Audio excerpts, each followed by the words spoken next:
Hi, I'm Liron Cohen. And I'm Mimi Torchin. And you're listening to Lady Parts TV, the podcast. Whee!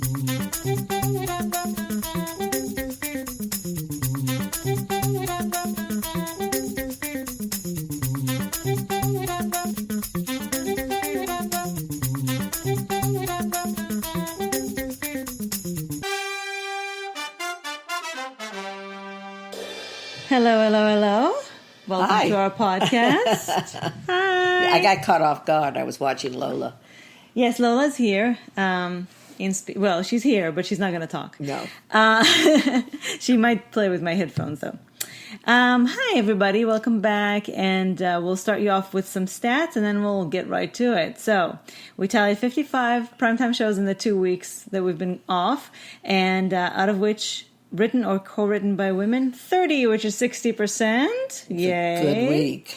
And directed by a woman, 20, which is 40%. I think it's also not excellent. The worst we've ever had, yes. And so we have lots to tell you about.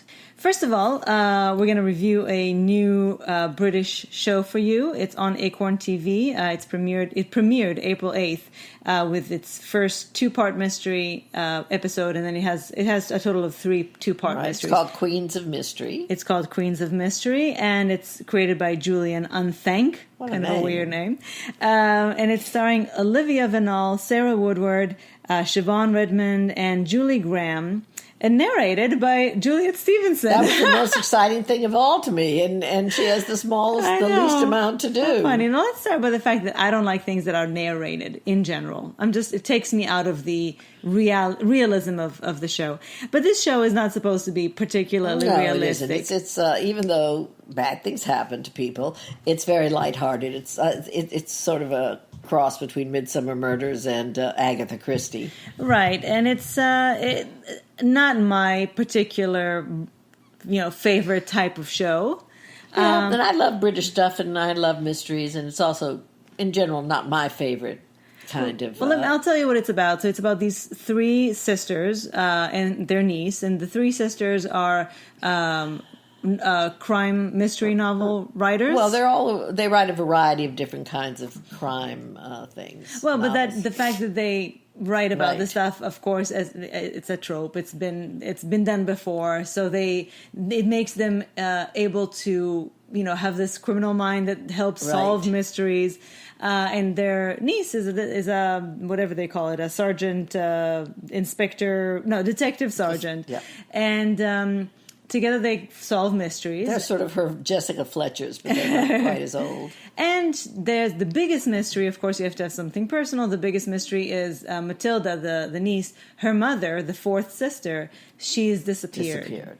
And in between, they also try to help anyway with her love life. Anyway, I actually really liked the sisters, the aunts. I did too. I liked them very much. It got better as it went along. It started off a little silly, but it got more serious with time.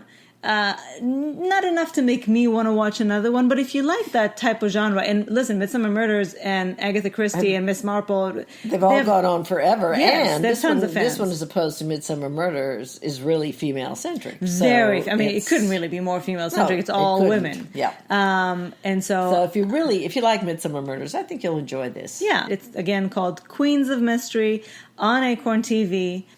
So we saw a very interesting film called JT Leroy, and it's in theaters and on demand. Huh. Yes, nowadays if it's not a big movie, they have been releasing it at the same time in theaters and on demand. Yeah, which makes it accessible to so many more people. So that's great.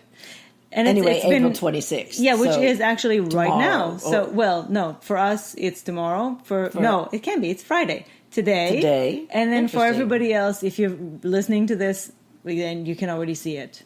Okay, and you might want to. I think you should. It stars Kristen Stewart, Laura Dern. It has sort of a cameo by Courtney Love and a nice big part by Diane Kruger, who I love. And it's a true story. A young woman named Savannah Knoop. She spent 6 years pretending to be a celebrated author and cult status character named JT Leroy, who was a man or an androgynous, sort of an androgynous kind of a character. This was a made-up literary persona by her sister-in-law, and when people started wanting to see JT, have readings with JT when she needed a boost, she enlisted her sister-in-law when she met her. So let me just clarify this. Laura Dern is a writer, Right. but she felt that nobody wanted to write her stories, and so she started writing under a pseudonym, JT Leroy, and kind of in an autobiographical manner, which was not real. So this Because it wasn't her story. Right, this young boy supposedly had Grew this up in rough truck stops. His mother was a prostitute. Right. She tricked him out, and it became this very, very famous novel, apparently, that also celebrities fell for. I think there were a couple of them. Yeah, there were a couple of them. The first one was the one that was biographical. And an actress played by Diane Kruger, someone named German filmmaker named Eva, I don't know who really that was in real life, made a movie. It went to Cannes. The Cannes Film Festival. Cannes Film Festival.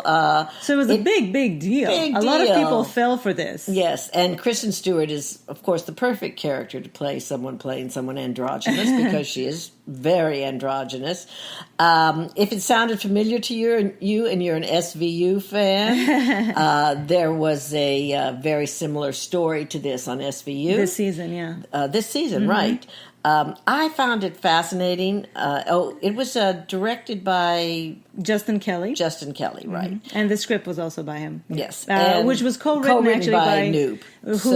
Whose memoir this is based on, yes. By the way, the memoir is called Girl, Boy, Girl, How I Became JT Leroy, which I'm sure is also an interesting read. If you It's probably even more interesting read than it is as a movie because but you I get enjoyed into more the acting detail. a lot. I loved this movie. Yes. I was fascinated by it.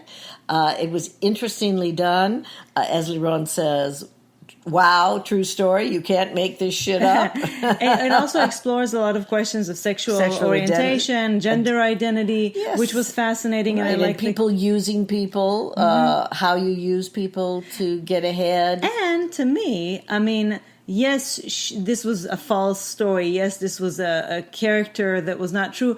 But she still was a writer, and she was a good writer. A very good writer. It's such a shame that... the fact that she felt that nobody wanted to read her story, but if she made this stuff up, then they'll read it. I mean, she was still the writer behind this. Yes. And so it's such a shame that she had to hide. Unfortunately, that is the case in real life. That oftentimes it's a sensation around things that makes it... And this sounds to me like something that might have happened, in George Sand's time, not in today's time. Anybody can write about anything. I think this is the 70s. It's not so much about that she didn't feel that she could write about it. I think that she just felt that when nobody would be interested. Yes, when there's no sensational story around it, when this character was so mysterious. The mystery really yes. drew people to it, yes. and the story people. There are a lot of damaged people.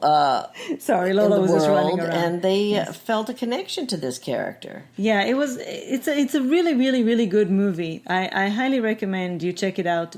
JT Leroy, on demand in theaters, starring Kristen Stewart and Laura Dern. Yes, really well done. So we finally got to see On the Basis of Sex, and the reason we got to see it is because it's on demand for relatively not a lot of money. No, and we really—I don't know why we couldn't manage to get to the theater. We couldn't manage because we had the flu, my dear. Well, yes, that's right. We were sick, and by the time we were not sick, it was out sort of the theater. Gone. Exactly. Yeah. If you're hearing a little bit of noise in the background, it's Lola running around. Yeah, jumping she has a little bit of a wild hair right now. She's jumping into things. She's so cute. Anyway, it stars. It's directed by Mimi Leder. Yes. Yay, Mimi Leder. It's starring Felicity Jones, Armie Hammer, Kaylee Spaney, who plays her daughter Jane, who is very important to her life in many ways. Justin Theroux, Sam Waterston, Kathy Bates, and others. A little fun tidbit about the writer. The writer was Daniel Stiepelman, who is Ruth Bader Ginsburg's nephew. Oh, that's right. Yes. And I think he appears. Does he appear as a child in this? I don't think so. No, maybe not. Okay. And of course, it's the true story of Ruth Bader Ginsburg. Her difficulties during law school, being one of the few women at Harvard Law School. Sam Waterston plays a creepy guy. And then trying to get work and not even being able to get work. Exactly. very, very hard Again, you time can't make for this women. shit up. Well, no, you can't. But anyway, she persisted. Nevertheless, she persisted, and she starts to work, I think, for the ACLU.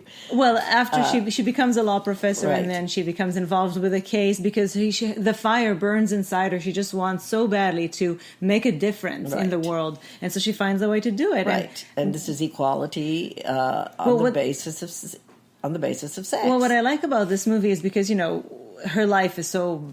There's so much to say gigantic. about her life. So they chose to show us the beginnings of it and the first case that made her career. The first case on the basis of sex, which was so monumental because it became a precedent for, so many other things. And right now, in fact, I do believe that the Supreme Court is hearing a case on whether, on the basis of sex, whether that ruling also applies to transgender in the workplace. I think LGBT and transgender people in the workplace. Yeah. So it's still relevant completely. As Ruth said in the movie, I think she mentioned that there are more than 1,500 laws in this country that are based on sex differences, and she said let's just go one after another and shatter all of them, and I'm sure that many of them are still on the books. Mm-hmm.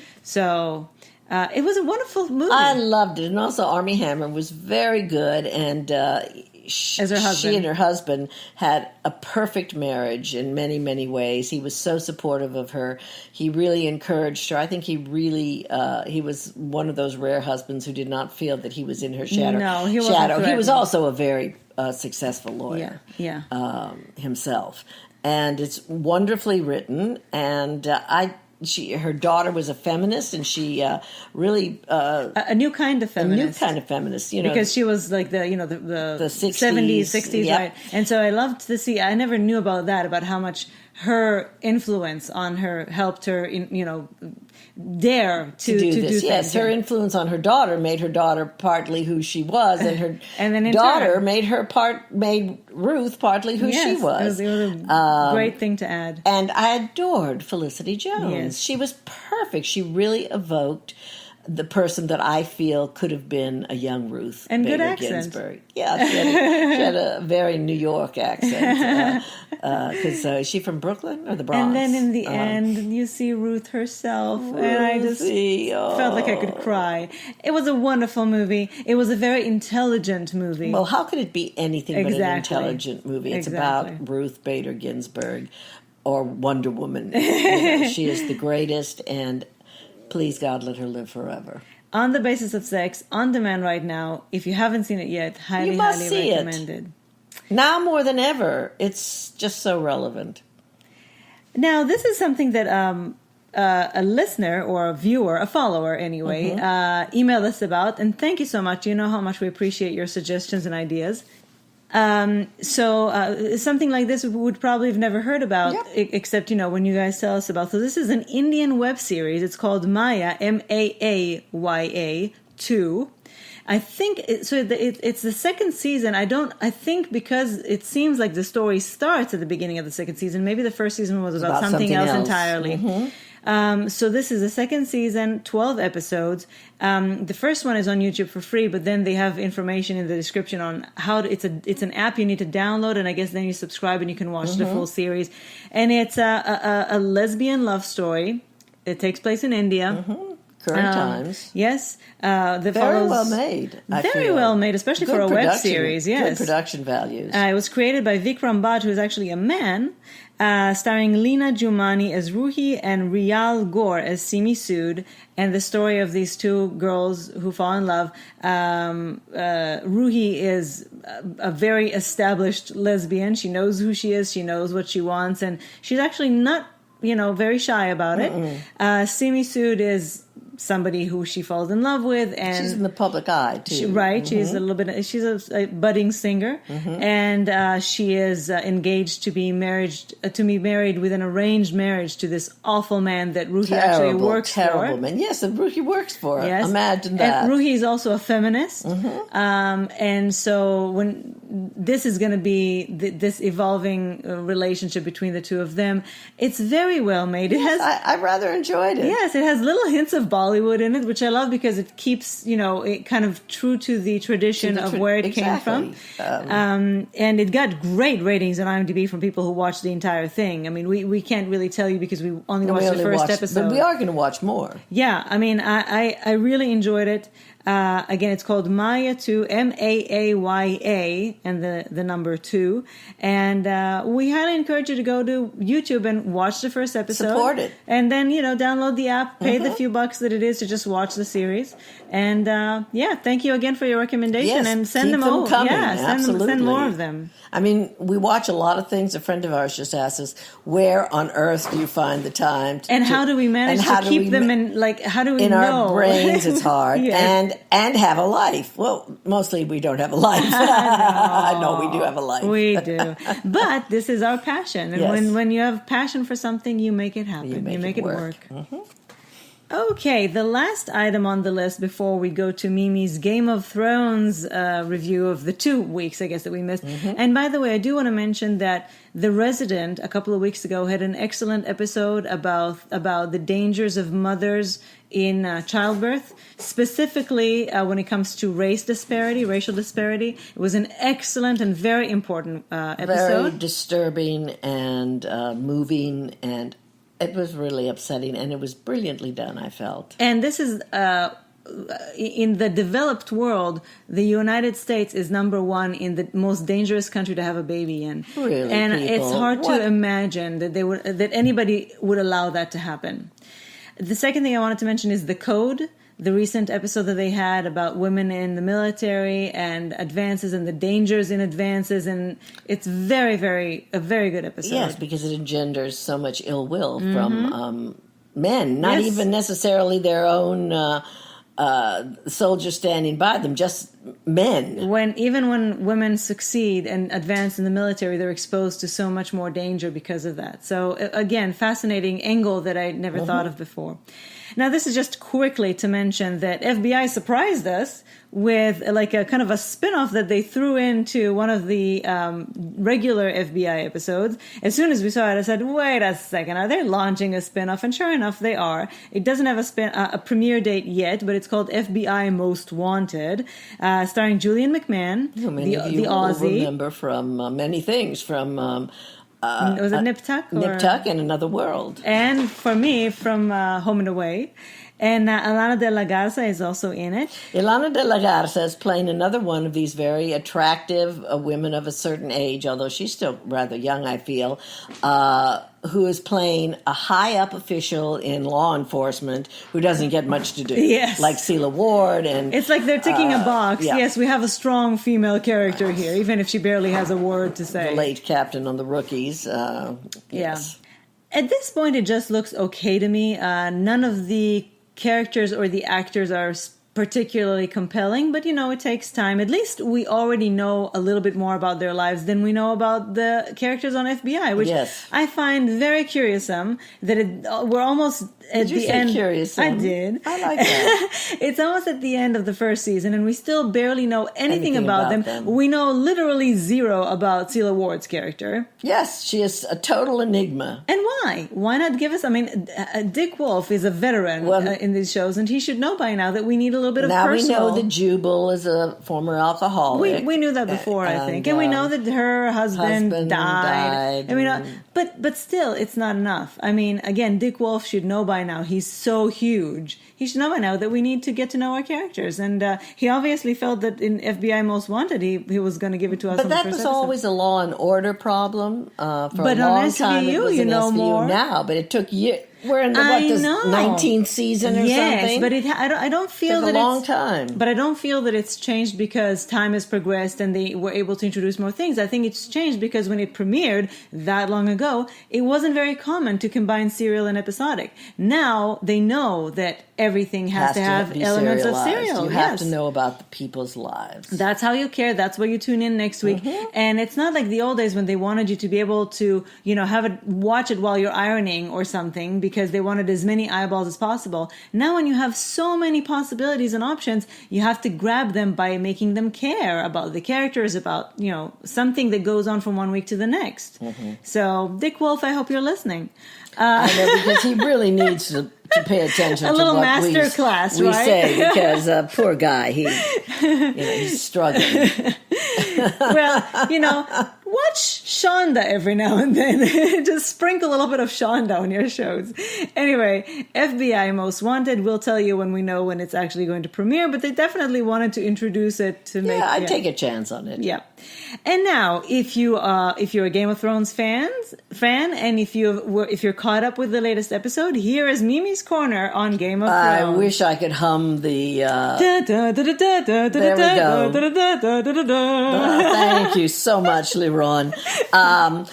By the way, I don't watch the show, but it's a good theme. Yes, but you hear it often enough, especially when I watched the first 6 seasons in 2.5 weeks on the Vineyard. I heard that theme song about 10 times a day.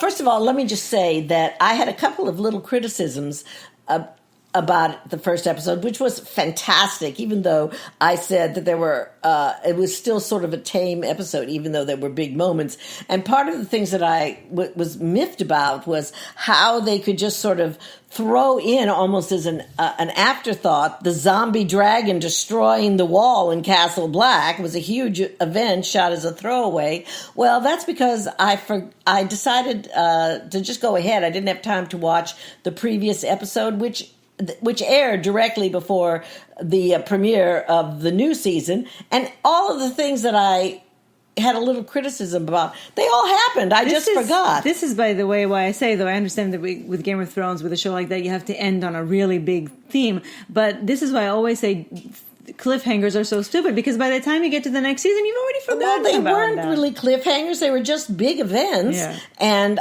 I should have remembered, or I should have at least watched that episode. That's why they aired right before. You haven't caught up. Yeah. You haven't watched the first 2, or especially the first episode.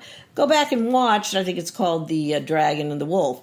Anyway, what I found interesting is while I was watching it, I was thinking to myself, this is not a particularly dynamic episode. And yet, in an episode I felt wasn't particularly dynamic, these huge, massive things happened.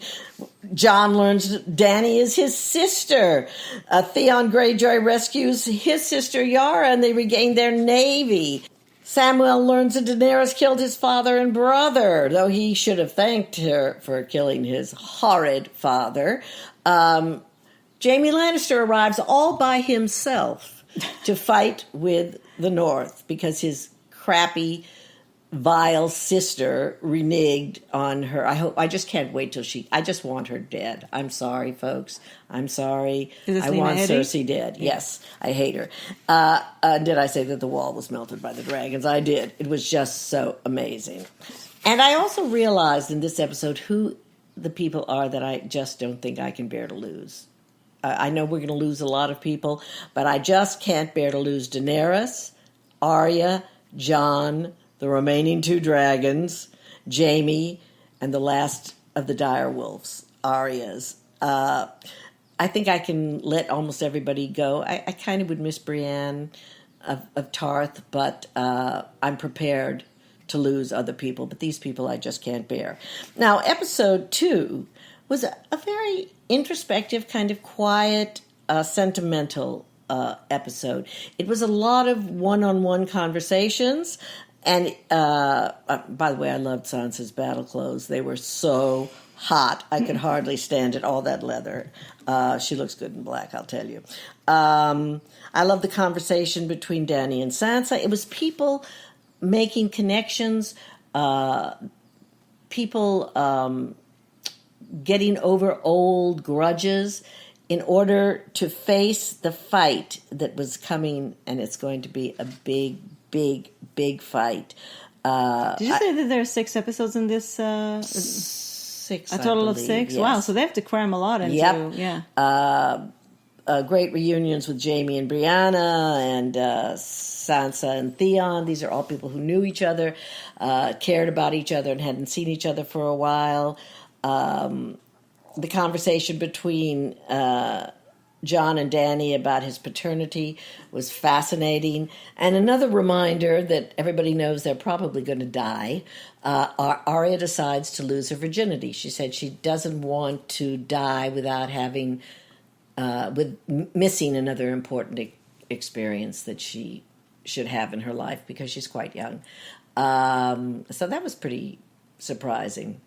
And, well, how about the arrival of the Army of the Dead? How about that? How about the Army of the Arrival of the Dead? I love that in general, though, they spent the entire episode cementing relationships and tying up loose ends because there's a very big battle ahead of them and they can't afford to... Okay, so fearless prediction. Is somebody going to die next episode? If the battle starts, someone's going to die. And do you have a guess of who it's going to be? No, maybe someone like the Hound. So nobody central? No, I don't think they're going to kill anybody central right away, but I could be totally wrong. It's the third episode, so I it's could half, be totally half wrong. the season. And I just have to say that here is my main prediction for the entire season. And that is when they come face to face with the Army of the Dead and they set loose the dragon zombie. The dragon zombie, even though it's dead, is going to recognize Daenerys and won't kill her. Are you sure that's a Game of Thrones episode or a Hallmark movie? No, baby. This is Game of Thrones. Well, no, and I'm saying your version. Somehow or other, she's going to turn that dragon on the dead, and that's going to help change. That's going to help win the battle. All right. Well, you heard it here. This is Mimi's recap of Game of Thrones. We'll have to come up with a name for your corner. Yeah, it's not really a total recap. No, not a recap. I mean your review.